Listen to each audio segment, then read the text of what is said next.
I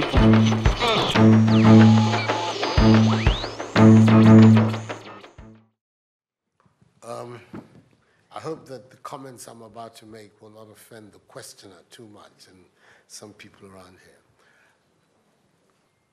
We can no longer continue to make policy for ourselves, in our country, in our region, in our continent, on the basis of whatever support the Western world or France or the European Union can give us.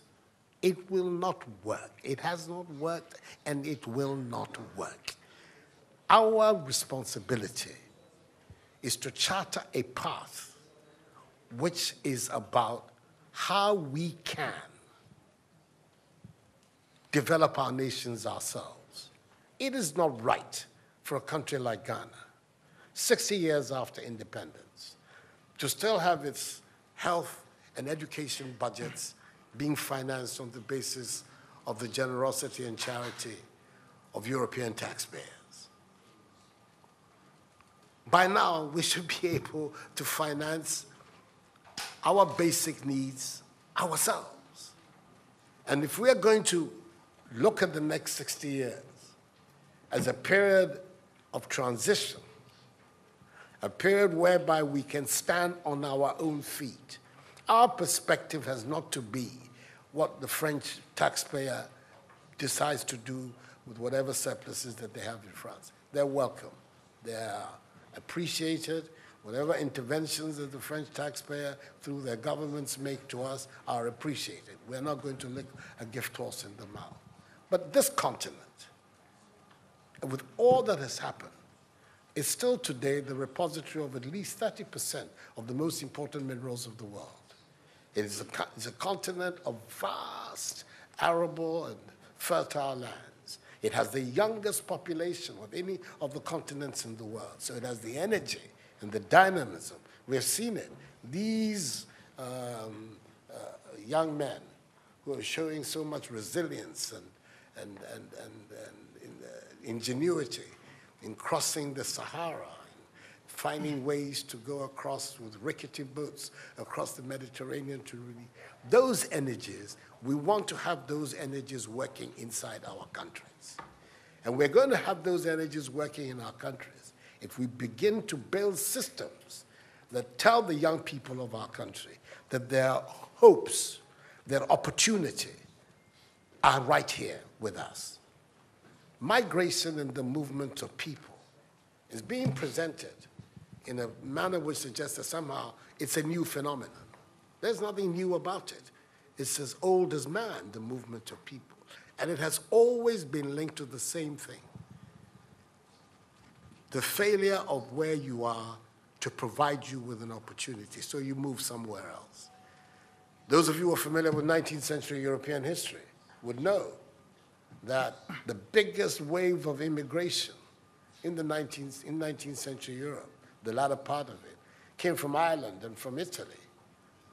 Waves upon waves, generations of Italians and the Irish people left their countries to seek the American paradise, largely because Ireland was not working, Italy was not working. Today, you don't hear it. Italian young people are in Italy. Irish young people are in Ireland. We want young Africans to stay in Africa. And how are they?